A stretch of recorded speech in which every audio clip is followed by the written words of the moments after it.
This is what happened to 14-year-old Alicia Navarro and how she left this note saying she would return but hasn't come back yet. Alicia Navarro was born on September 20th, 2004 to her parents Jessica and Ivan Nunez. She was the oldest of two. She had a younger brother and a younger sister. She lived in Glendale, Arizona, and she had a dog named Sushi that she absolutely adored. Alicia has autism, and her mother Jessica was pretty much her main caretaker. She would take her to her therapy sessions, to her doctor's appointments, and they had a very close relationship. Social interactions were really overwhelming for Alicia, so she did have a little group of friends, but she would mainly spend her time online. She loved to go on gaming forums, she would go on Discord, and she had a lot of online friends. Now, Jessica was never too worried about what her daughter was doing online because she felt like her daughter was safe. She figured Alicia was safe inside the house. She knew about what websites her daughter was looking at. She just wanted her daughter to be happy. It was very difficult for Alicia to socialize with people in person, so she wanted to make friends online, and that was the way that Alicia would be happy. Then her mother supported it. At the time of her disappearance, Alicia was 14 years old and she was a freshman in high school. Now, this was a big transition for her, but she actually was making friends in person and she was actually happy. And her mother Jessica was just so happy that this big change wasn't too overwhelming for Alicia. Alicia took great comfort in having a strict routine. If this routine was disrupted, she would get agitated. So for example, she liked to listen to the same type of music, which was normally pop hits.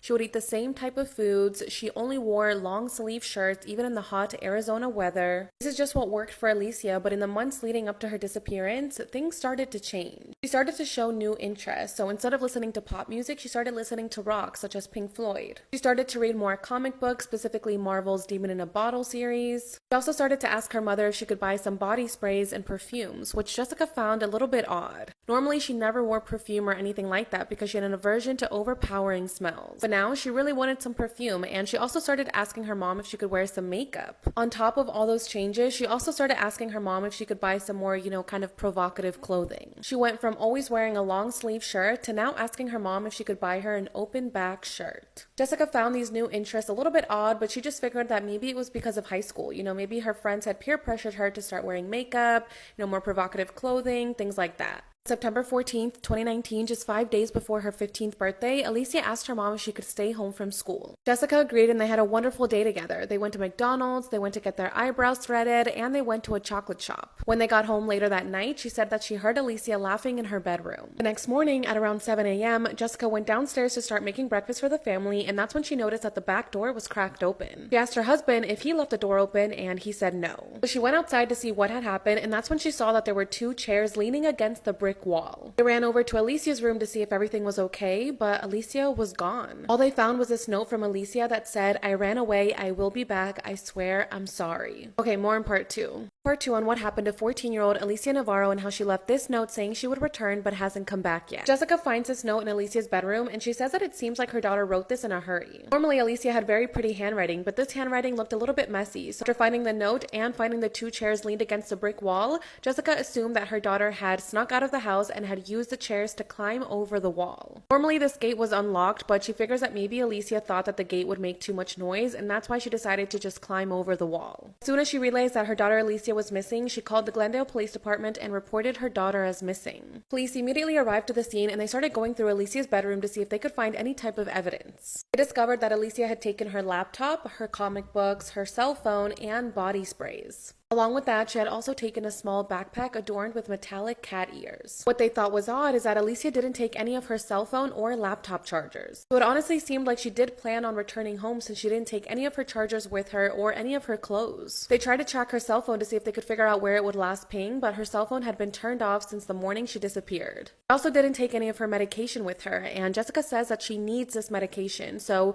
all of these things combined together again made police and the family believe that Alicia truly wanted to return. They started looking at the evidence found outside of the house and they saw that there were some footprints leading from the backyard to the front yard. Well, they checked those footprints and they confirmed that those were Alicia Navarro's footprints. They also checked the neighbor surveillance cameras, but they did not capture Alicia leaving. The FBI joined the case about 2 weeks later and they went through all of Alicia's internet history, her gaming history, everything to see if that could help with the investigation. They discovered that 11 days before her disappearance, she had messaged a 20-year-old man named Clark through Discord. In these messages, Alicia told Clark that she had sold her Xbox, which she really loved because she loved to game, and that she had a boyfriend. But she didn't give any specific details about who this boyfriend was. Police looked into Clark, they looked through all of his history, and they ended up clearing him. He says that him and Alicia were part of the same online gaming group, and he also found it odd that Alicia would run away from home because, again, she was very shy and timid.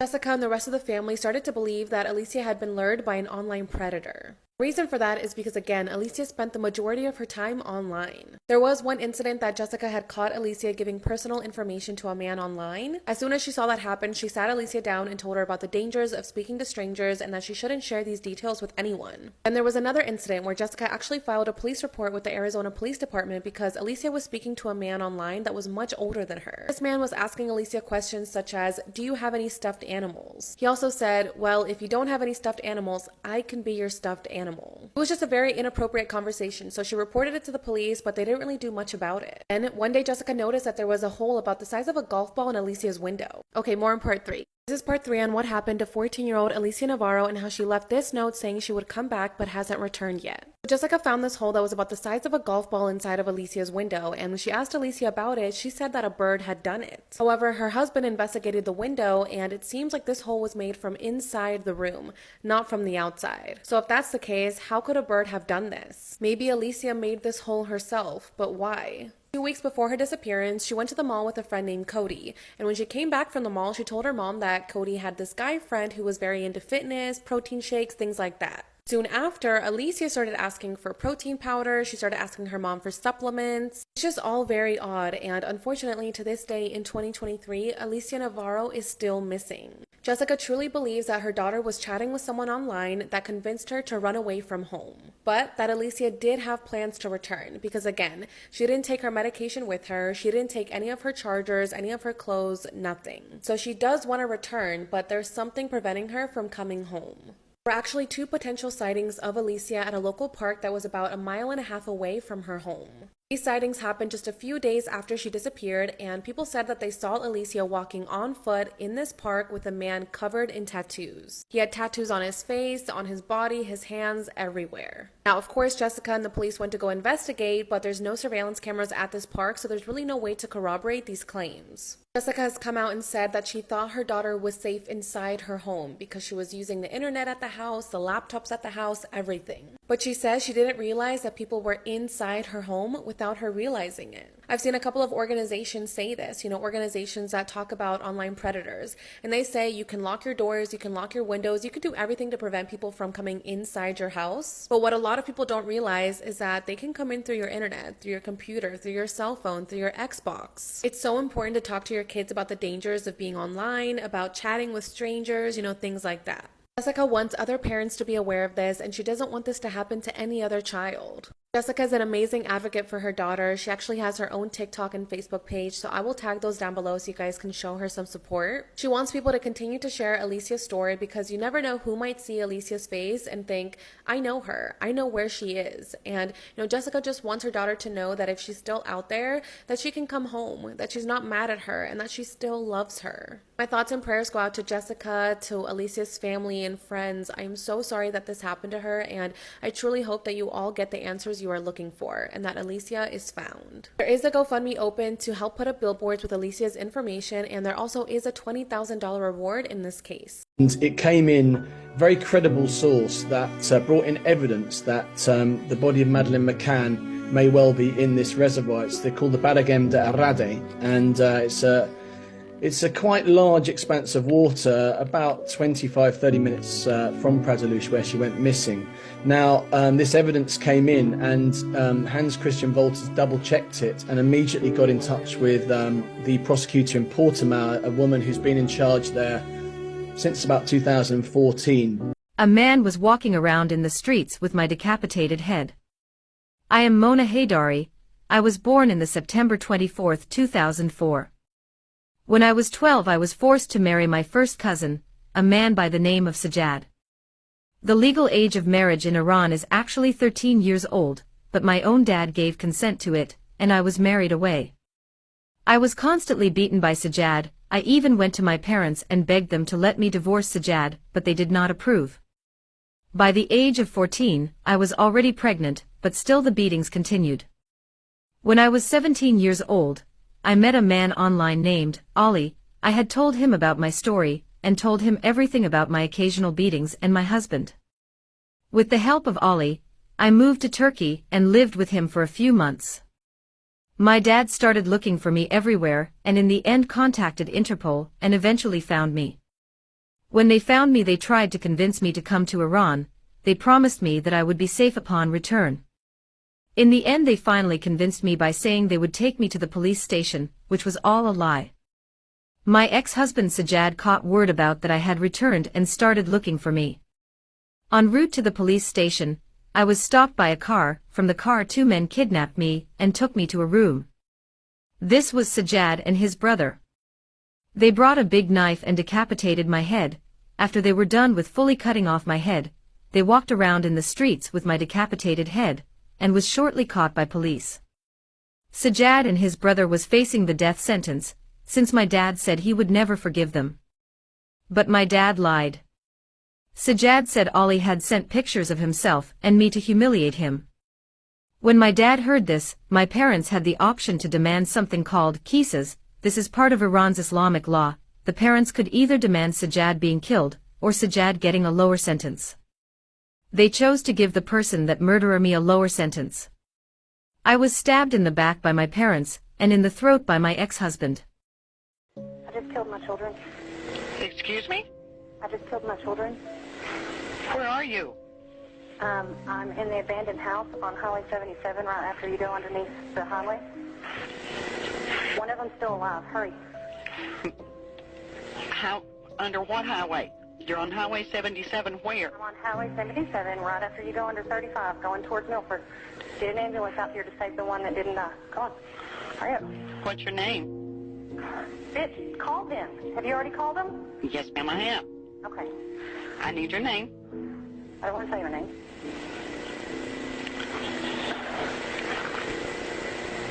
Hello? Hello? Are you still there? Yes, I'm still here.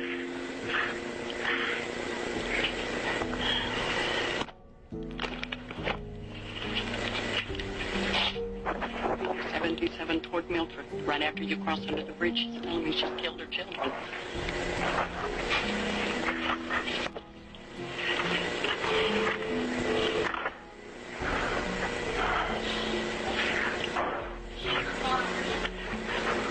Are you in your car? No, I'm not in my car. I'm in the house walking around. And one of them's still alive for real. She's asking to be saved, and I couldn't handle that. And so now She's in an abandoned house. it's been a long time. She might already die because she's flat out blood. And hold on. What, baby?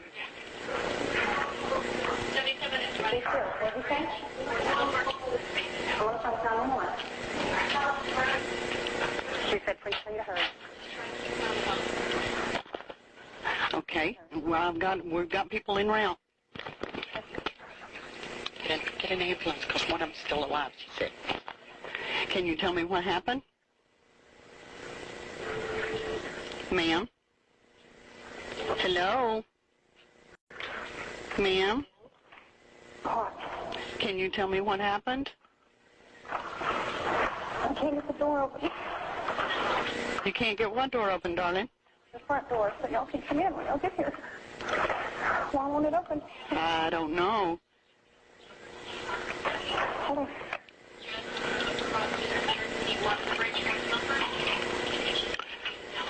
I don't see my one. Are you on the right-hand side of the road or the left-hand side of the road, sweetie? I'm at Father Richard's house. It's going to be a cool thing. No, we're not.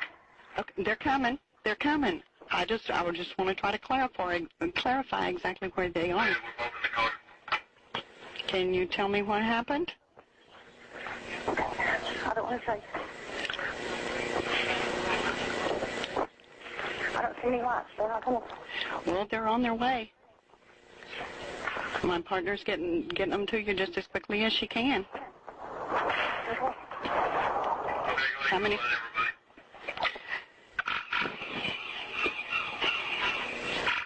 How many children do you have? Huh? The heartbroken groom whose bride was killed on their wedding day by an accused drunk driver is speaking out for the first time. She was so happy. The last thing I remember her saying was she wanted the night to never end. That was the last thing she said to you? The last thing she said. Hutchinson tells GMA he and Samantha, his bride of just 5 hours, were leaving their wedding reception in a golf cart when they were hit by a car. Samantha was killed. Eric was badly injured. I remember waking up, I could see my mom's face and you could just tell something was wrong, and I asked her, where's Sam, and then that's when she told me it was an incident and that Sam didn't make it. Eric is now living alone in the apartment he and his bride once shared. Is it hard to be back here? It's hard, but it's also nice. Like you can just, it's got Sam written all over the house. 25-year-old Jamie Komorowski, a bartender and hostess, has been charged with reckless homicide and DUI. The grieving groom is now suing her, saying she was grossly and dangerously intoxicated after a booze-filled day of bar hopping. He's also suing the bars where she was reported drinking, as well as her employer for allegedly pressuring her to attend an off-site function where excessive amounts of alcoholic beverages would be consumed. To wrap my head around it, that night going from an all-time high to an all-time low.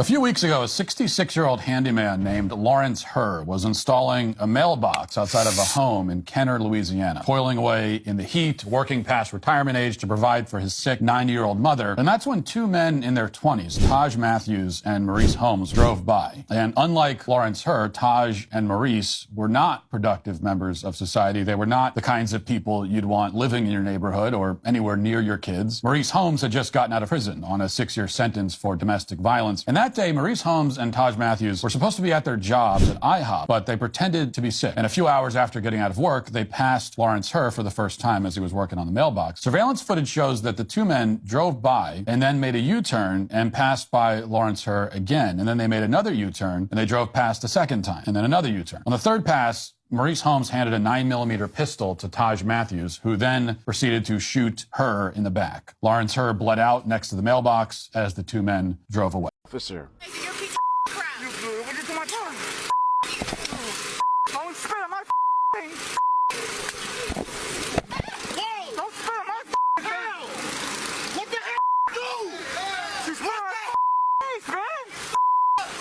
The woman is punched, then pulled by the neck out of the car and slammed to the pavement, rendering her unconscious for 15 minutes. That's not good police work in any place in the world. And obviously, as you saw by the reaction of his fellow officers, that isn't something that they authorize either or that they would want to be a part of. Even other witnesses scorned Officer Miguel Hernandez on that November day in 2020. As paramedics were called to the scene, the officer under scrutiny even seems to defend his own violent actions. But you didn't have to do it. The case is now being reviewed by prosecutors and the Civilian Investigative Panel, an oversight committee that looks into claims of police misconduct. It's obviously 911, what is the location of your emergency? Oh, please. Hello? I had a boa constrictor stuck to my face. Ma'am, you have a what?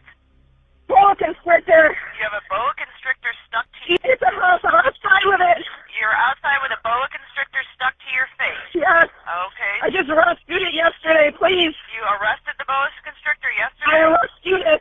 You rescued it. Okay. Yeah. All right, stay on the line, please. Ma'am, I've notified the ambulance. Is the Please, Maddie, get it on my nose. Ma'am, I've notified the ambulance and the fire and the police department. So the boa constrictor has a hold of your nose? Yes. Can you pry its jaw open if you pinch No, its I'm jaw? trying. There's blood everywhere. Okay, and its jaw won't open? No. Okay, how big of a snake are we talking, ma'am? She's like 5.5 feet. 5.5 feet? And you said you rescued it yesterday? Yes, I rescued two. You rescued two. Is the other one put away? Yes. Okay. All of my snakes are put away. How many snakes do you have, ma'am? I have 11. You have 11 snakes? They're all ball pythons except for these two I rescued. Okay. Please. Ma'am, I have an ambulance. Ma'am, the ambulance and the police are coming. Are you having any difficulty breathing or swallowing? Ma'am, are you having any difficulty breathing or swallowing? Huh? Are you having any difficulty breathing or swallowing? I can't hear you. Are you having any difficulty breathing or yes, swallowing? I'm on the ground. Okay, are you I'm having on the ground. Okay, are you having difficulty breathing, ma'am? No, I'm just scared. Okay, and do you know if the snake is poisonous? No, it's not poisonous. It's not poisonous?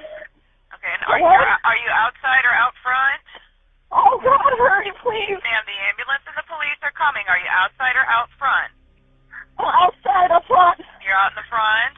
Okay, Yes. I don't want you to move, ma'am, okay? I can't. Okay.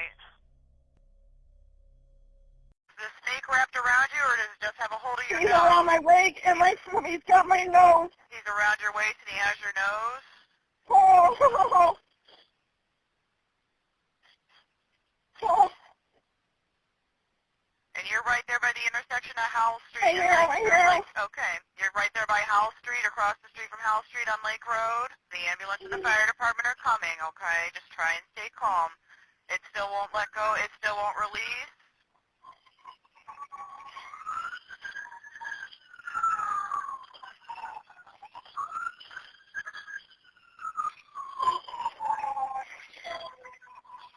Are they there with you, ma'am? Ma'am, are they there? Ma'am, are they there?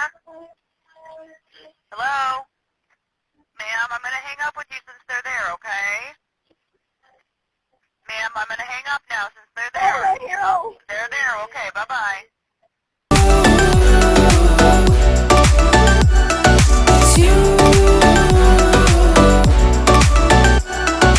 Look for you when I'm alone.